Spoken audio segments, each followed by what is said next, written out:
The unofficial Homestuck collection. Hold up. I should probably... Wait.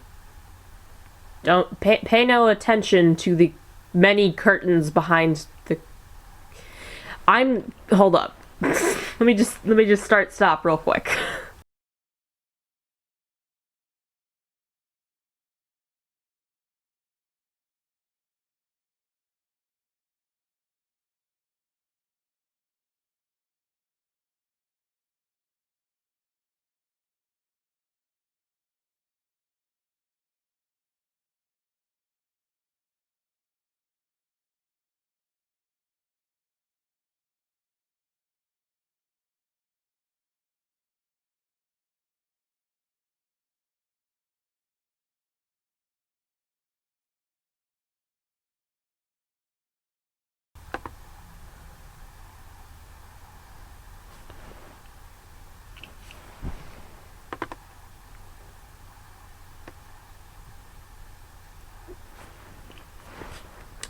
The unofficial Homestuck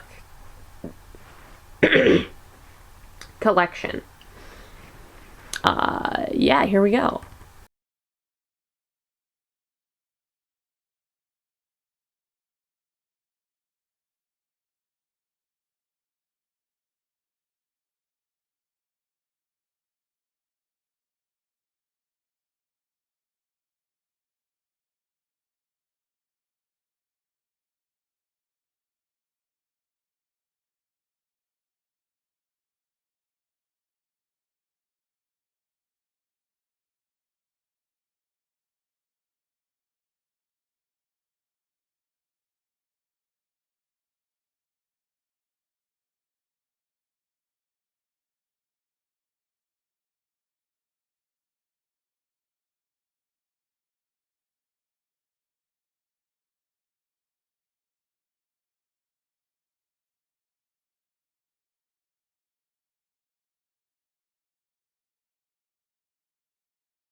Animation scored by a lively team of composers. Over time, the music team produced dozens of albums across a variety of genres. Music. Explore the entire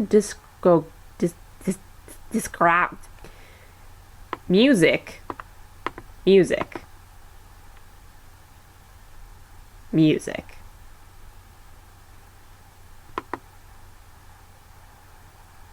Unreleased tracks. We have unlocked absolutely nothing. What's this? What? There's one. It's number 22. Hold up, let's go. Let's go! Listen on YouTube. Beautiful. Let's go.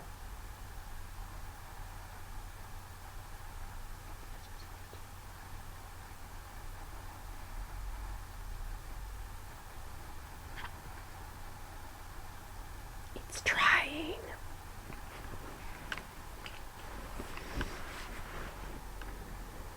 Hello?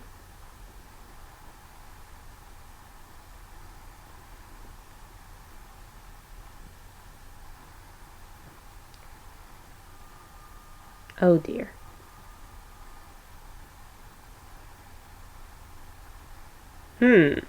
This seems to not be working very well. Maybe. Oh shit. Okay. Wait, hold up. Unavailable. Should have guessed. Hold up. We have solution. Take us to the title screen.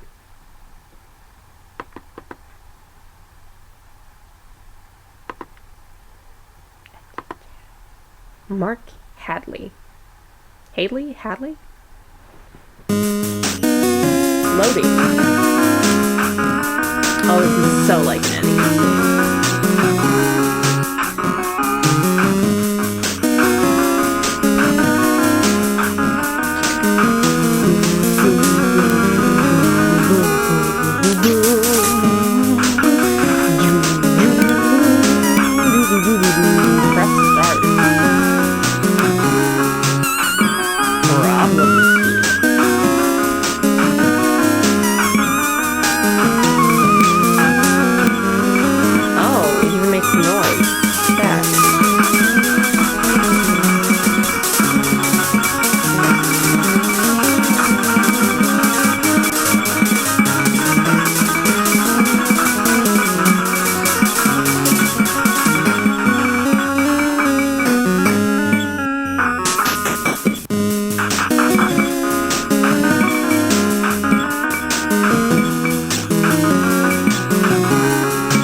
let's go back. No, further.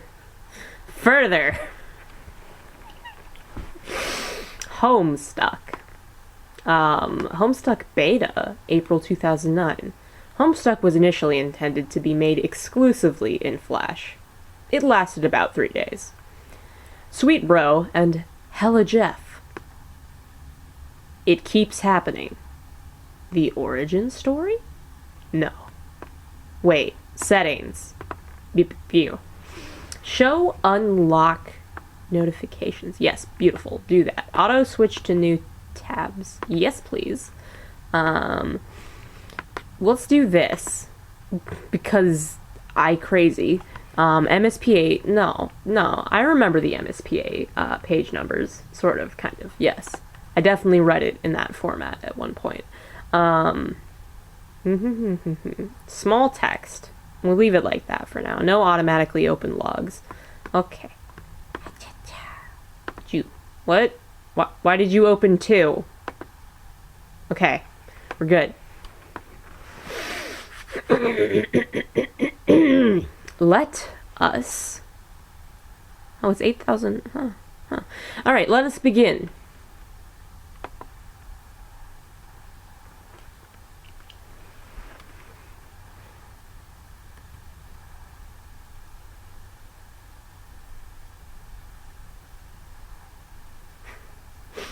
A young man stands in his bedroom.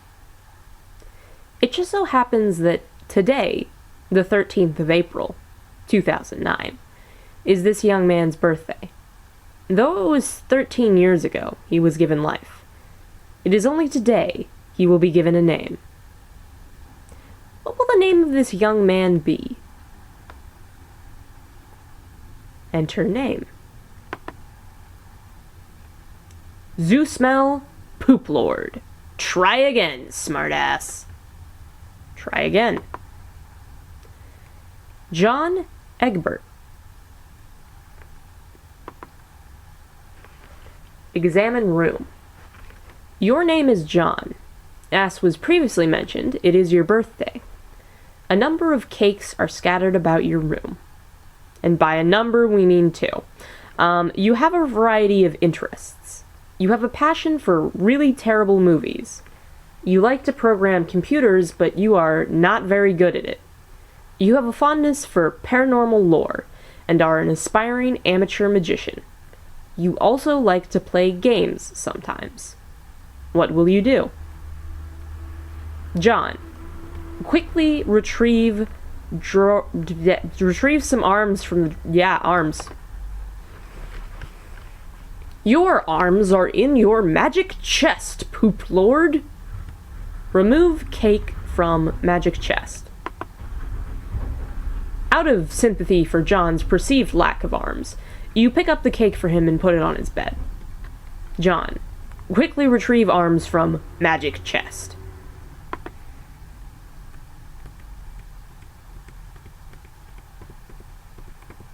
You retrieve your fake arms from the chest.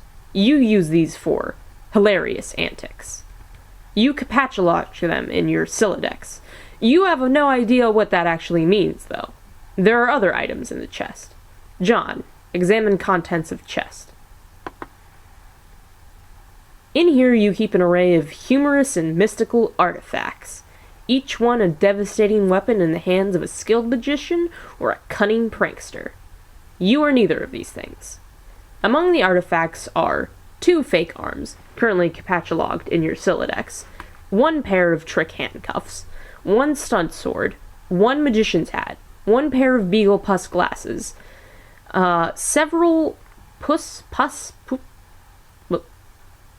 let's just leave that one there. Several smoke pellets, several blood capsules, and 1 copy of Colonel Sassacre's daunting text of magical frivolity and practical japery, and 1 copy of Harry Anderson's Wise Guy by Mike Cavney. Some of this stuff may come in handy at some point. For now, you decide to just take the smoke pellets. John, capitulate smoke pellets.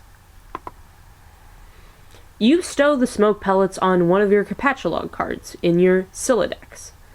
You still aren't totally sure what that means, but you are starting to get the hang of the vernacular, at least. You have 2 empty capatulog cards remaining. John, equip fake arms. You aren't totally sure if equip is a verb copacetic with the abstract behavioral medium in which you dwell, but you give it a try anyway. Unfortunately, you cannot access the fake arms. Their card is underneath the one you just used to capatulog the smoke pellets. You will have to use the pellets first in order to access the arms, but this is probably unadvisable, since you just make your room lousy with smoke. Your Silodex's fetch modus is currently dictated by the logic of a stack data structure. You were never all that great with data structures, and you find the concept puzzling and mildly irritating. But with any hope, perhaps you will advance new, more practical fetch modi for your Silodex, with a little more experience. John, examine Problem Sleuth poster. Is it even possible to get any more hard-boiled than that? You really doubt it. This poster was one of your wisest purchases. There is a nice spot on the wall next to it. You've been meaning to hang another poster there soon. Let me get some water real quick. My throat's getting... Ugh. Nope, that's not water. That's not a full water bottle. What? Hello? Where'd my water go? Water? Ha-cha-cha. There we go. Water.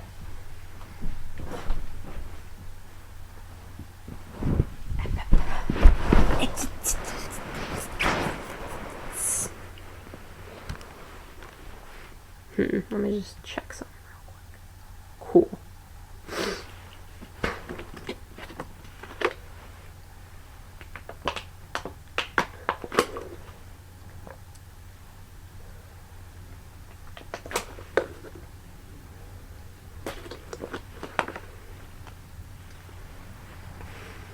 John, read note on drawer. Happy birthday, son. I am so proud of you. This note is rich with the aromas of fatherly aftershave and colognes. Beside the note is a rolled up poster. John, take poster. Another birthday artifact. You wonder what is printed on the poster. You'll need some way to hang it on your wall.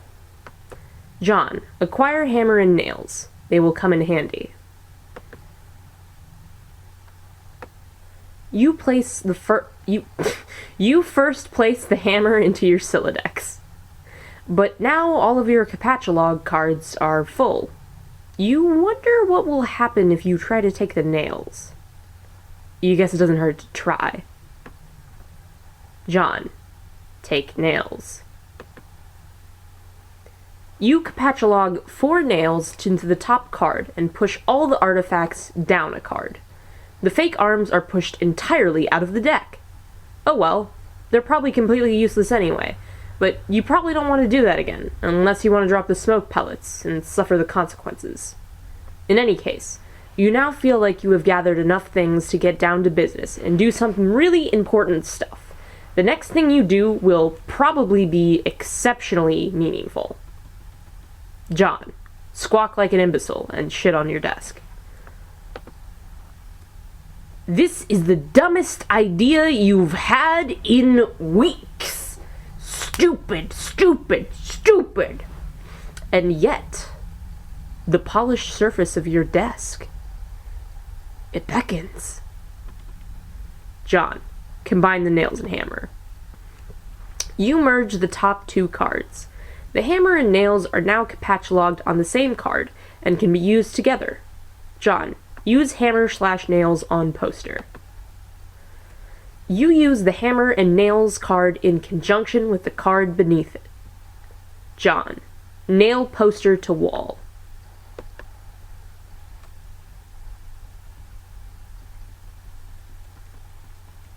You use the hammer, nails, and poster on the blank space on the wall. It's glorious. Exactly what you wanted. The old man really came through this time. John, Examine Con Air poster. Put the bunny back in the box. I said, put the bunny back in the box. Why couldn't you put the bunny back in the box?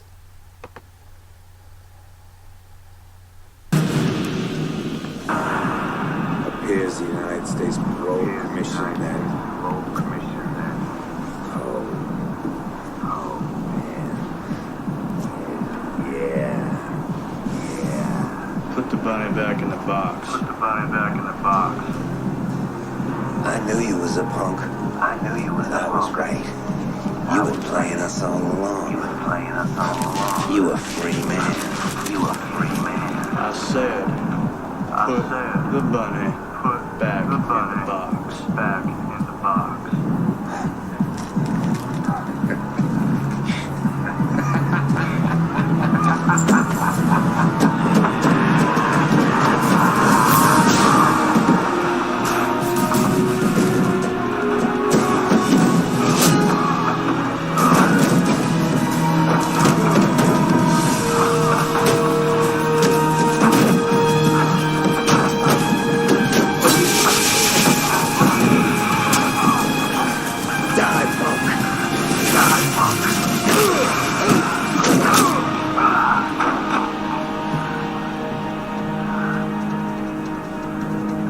You put the bunny back in the box. Bunny back in the box.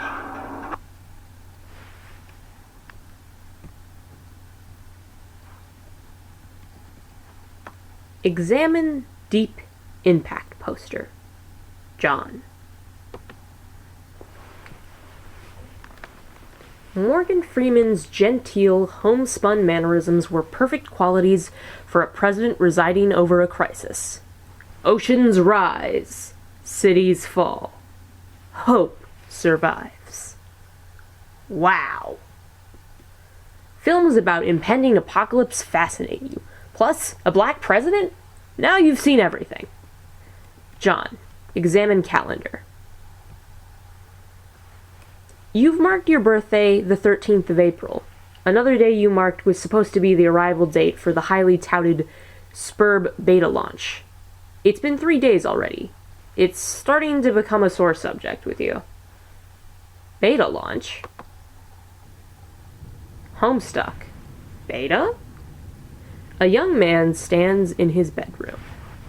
It just so happens that today, the 10th of April, is this young man's birthday.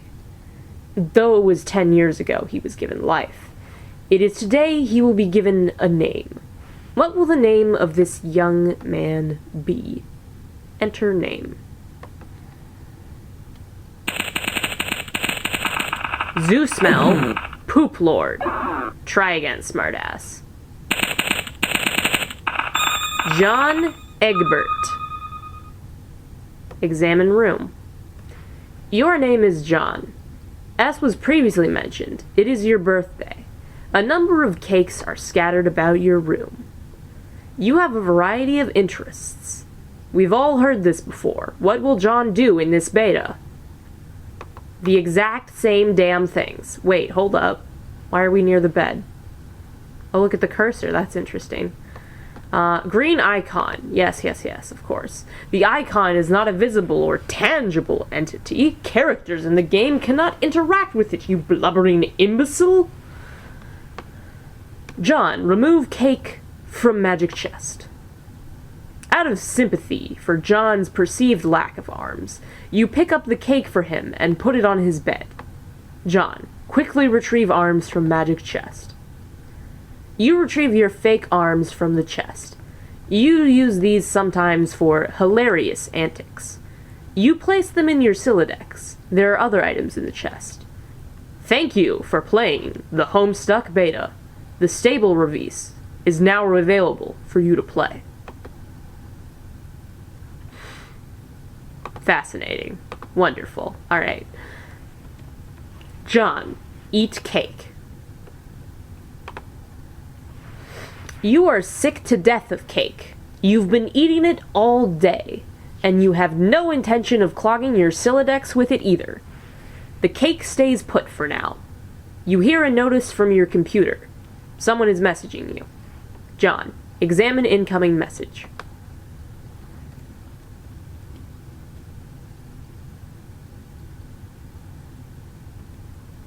You pull up to your computer. This is where you spend most of your time. You decorated your desktop with some rather handsome wallpaper, which you made yourself. You were really proud of it. Your desktop is also littered with various programming project files. You are so bad at programming sometimes, you wonder why you even bother with it. Your Pester Chum application is flashing. Someone is trying to get in touch with you. John, open Pester Chum. Only one of your chums is logged in. He sent you a message. John, open message.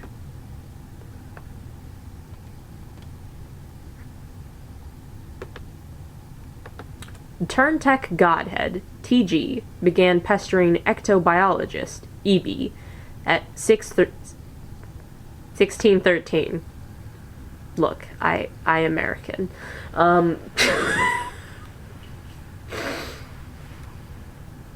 TG.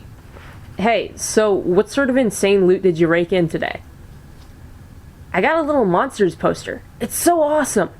I'm gonna go watch it again today. The apple juice scene was so funny. Oh hell, that is such a coincidence. I just found an unopened container of apple juice in my closet. It is like fucking Christmas up in here. Okay, that's fine. But I just have one question and then a word of caution. Have you ever seen a movie called Little Monsters starring Howie Mandel and Fred Savage? But the seal on the bottle is unbroken. Are you suggesting someone put piss in my apple juice at the factory? All I'm saying is, don't you think Monster Howie Mandel has the power to do something as simple as reseal a bottle? Try using your brain, numbnuts. Why did the fat kid or whoever drank it know what piss tasted like? I mean, his reaction was nigh instantaneous. It was like the 15th day in a row Howie Mandel peed in his juice. Okay, I can accept that. Monster B-list celebrity douchebags are cunning and persistent pranksters. Also, Fred Savage has a really punchable face. But who cares about this? Let's stop talking about it. Did you get the beta yet? No. Did you? Man, I got 2 copies already. But I don't care. I'm not gonna play it or anything. The game sounds boring. Did you see how it got slammed in Game Bro? Game Bro is a joke, and we both know it. Yeah, why don't you go check your mail? Maybe it's there now. Alright. John, look out window.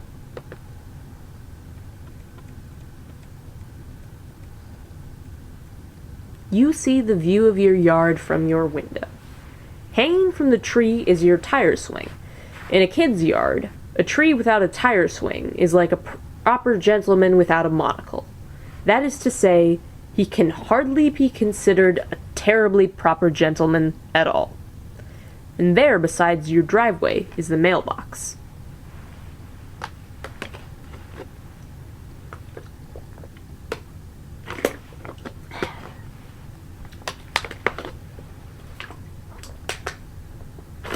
Water drink.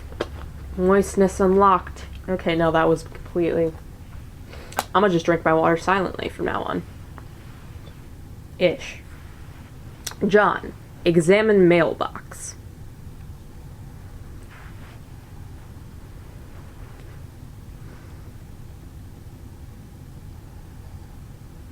The little red arm swingy dealy thing, or whatever it is called, is flipped up. What the hell is that thing called anyway? You do not have time for the semantics. The red flippy lever thing means you have new mail, and that means the beta might be here. John, go outside and check mailbox. You're about to hurry downstairs when you hear a car pull into the driveway. It looks like your dad has returned from the grocery store. Oh, great. He is beating you to the mail. John, forget it. Check mail later. If you go downstairs to get it, He will likely monopolize hours of your time. You decide to chill out up here for a while until the dust settles. Sometimes you feel like you are trapped in this room. Stuck, if you will. In a sense which possibly borders on the titular. And now your chum is pestering you again. The clockwork of friendship turns ceaselessly, operating the swing lever dealies of harassment in perpetuity. Whatever. The dude can just hold his damn horses. John, examine games on CD rack. You've put countless man-hours into this assortment of quality titles. Bard Quest. Can I click? No. Yes. Oh dear. Begin Bard Quest? You are a simple bard, invited to perform before a bored and grumpy king. Your hands tremble as they clutch your humble instrument. You think to yourself, this is it. This is where all the hard work pays off. This is a bard's time to shine. Introduce yourself. Shine his shoes. Sing a ballad about the king's... Let's do this. Introduce yourself. At the expense of getting started with your performance right away, you opt for an introduction. Surely this king cares who you are, or anything about you at all for that matter. Go back, this was stupid. Let us shine his shoes. Always eager to think of ways to ingratiate yourself in front of the superiors, you notice a spot on the king's shoe. You hock a mean one into your trusty rag and set to work. This crusty old king will warm up to you yet. Keep shining. Wow, you sure fucked that up fast.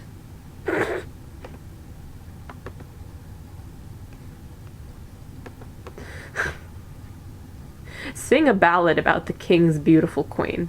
I'm sure nothing will go wrong with this one.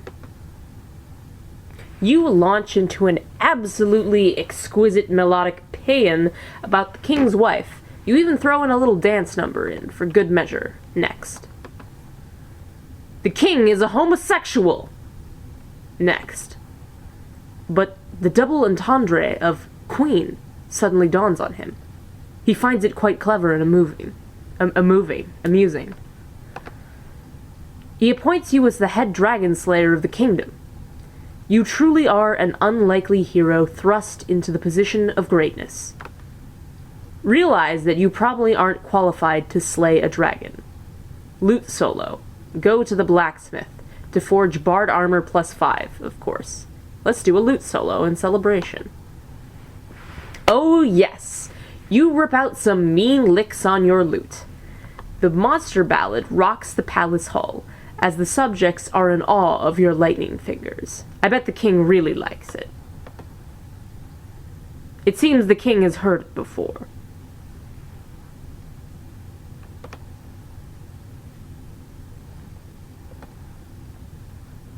Realize that you probably aren't qualified to slay a dragon.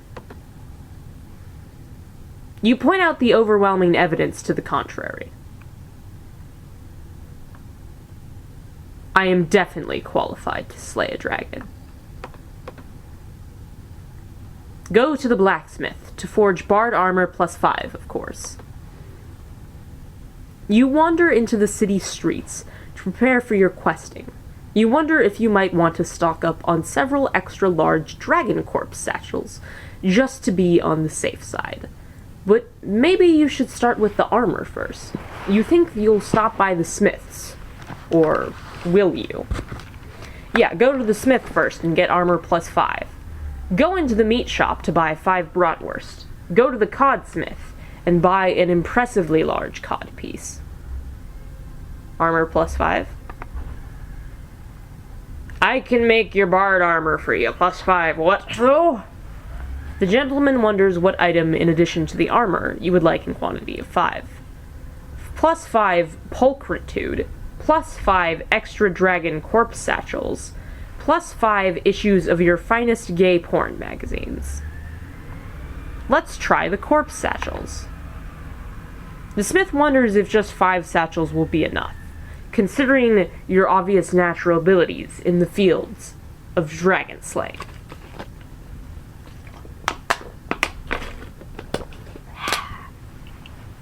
What do you recommend? He gives you 10 satchels on the house. He tells you to come back any time in case you need more. This was not the correct path. Let's try again.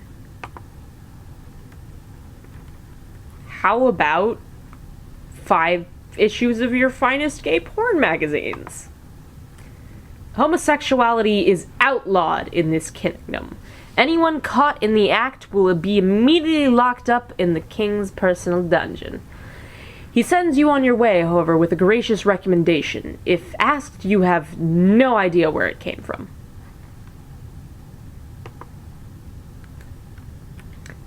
+5 pulchritude. Why didn't you say so? I got just the right thing to spruce your pulchritude right up. Buy the armor. You don't have enough golds.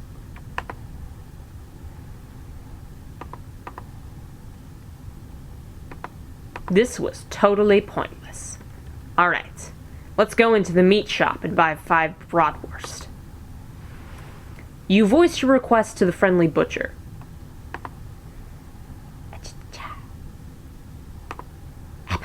It's loading. Huh? What? What? Did...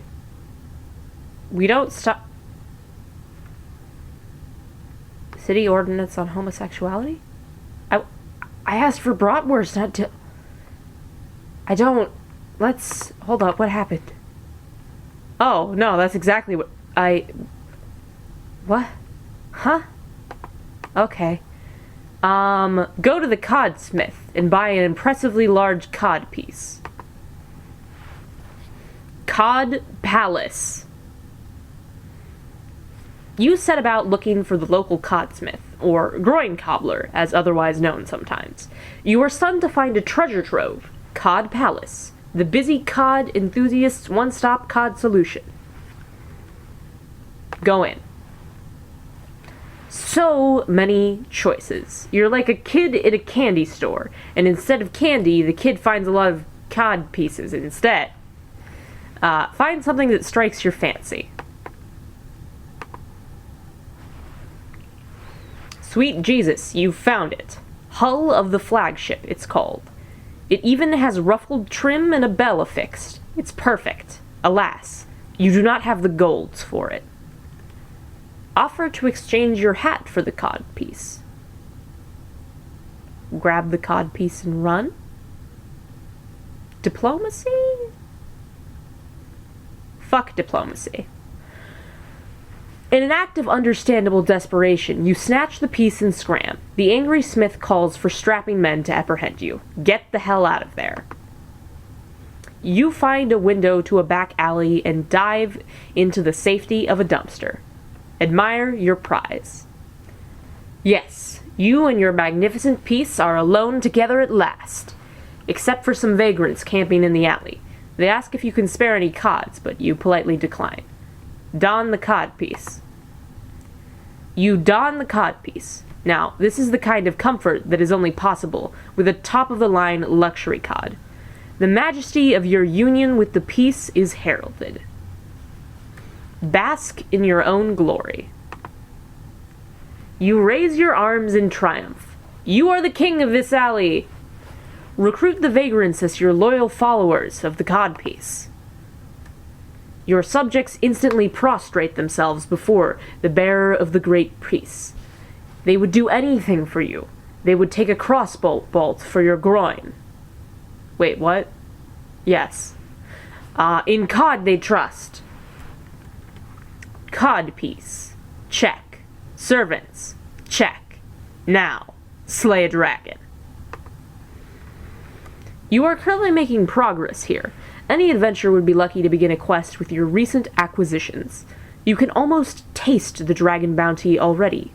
Wait, what are your new servants wearing exactly? Who cares about that? Just go kill some dragons.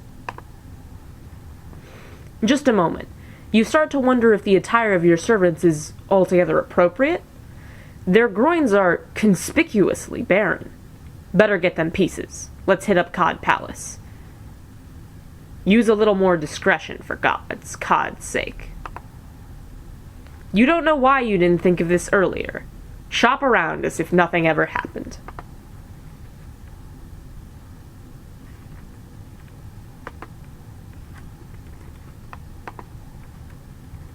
Use a little more discretion for Cod's sake. You order your new servants to sneak into Cod Palace and snatch a couple cods that are befitting of a distinguished entourage. They return successfully, and possibly completely unnoticed. Make a run for it. You flee, but the groin cobbler is hot on your trail. Go somewhere safe and celebrate. You did it. You are free of the tyranny that would deprive your groins of a snug, fashionable cradling. You cavort with carefree abandon, not the least bit concerned with the flopping about of your nether regions. Nor are you concerned with any vengeful codsmiths, who are quite sure, probably didn't follow you. Next.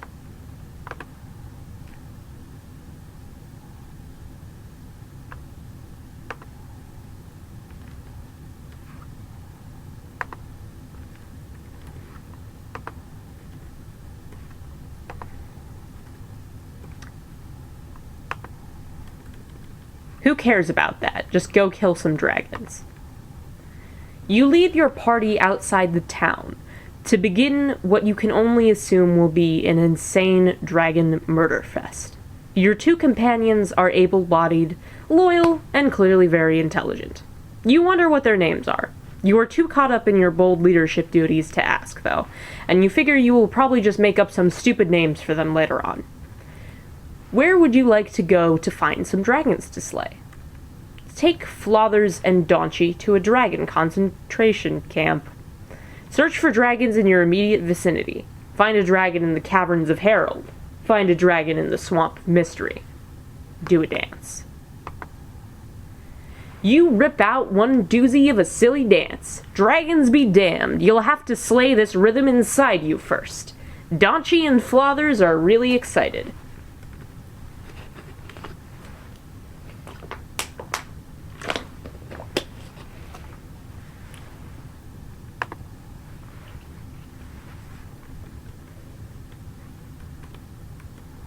Search for dragons in your immediate vicinity.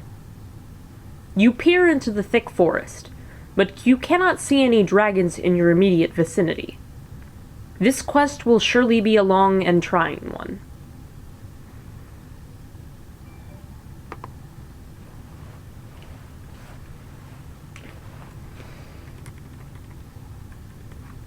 Find a dragon in the swamp of Mystery. Top-notch idea, Flothers. An excellent idea like that deserves a reward. You hoist Flothers your thickest T-bone steak. Proceed to the Swamp of Mystery. You find yourself in a really moist and smelly swamp. This is where the investment of a stolen codpiece really pays off. Your groin is warm and dry. You see a swamp wizard. What happens? Nobody knows. None remain who know. Never approach a swamp wizard.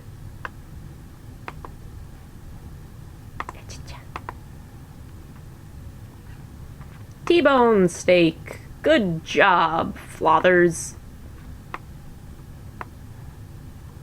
Take Flothers and Daunchy to Dragon Concentration Camp. I mean, that sure be a thing I just read. I guess we're doing this.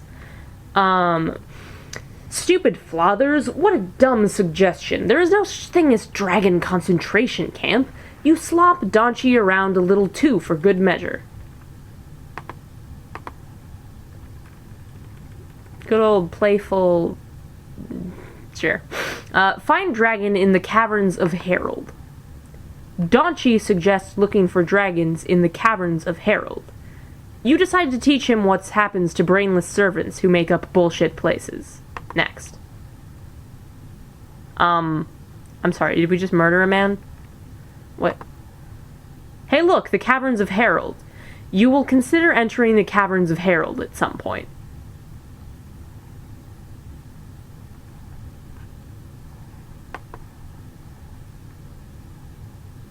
Bard quest! Oh, what's this? The caper havers? Not clickable. You've put countless man-hours into this assortment of quality titles. Yes. Problem sleuth. And it don't stop.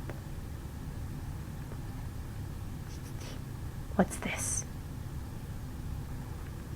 Oh, Ghostbusters 2 MMO RPG. Little Monsters by Konami. Harry Anderson, call my bluff. Huh. I did that.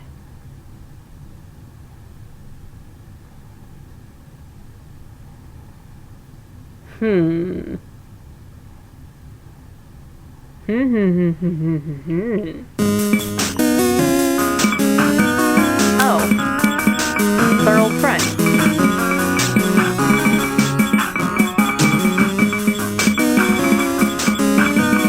No need to play this right now, right? It is a very rocking song, though.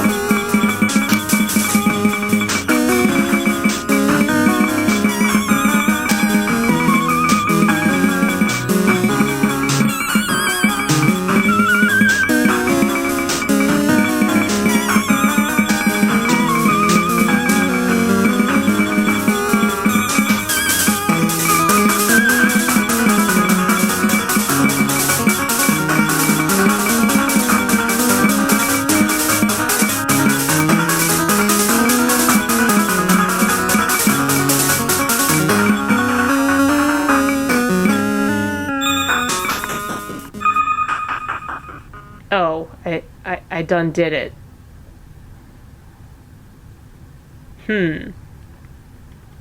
My voice need break. To be continued.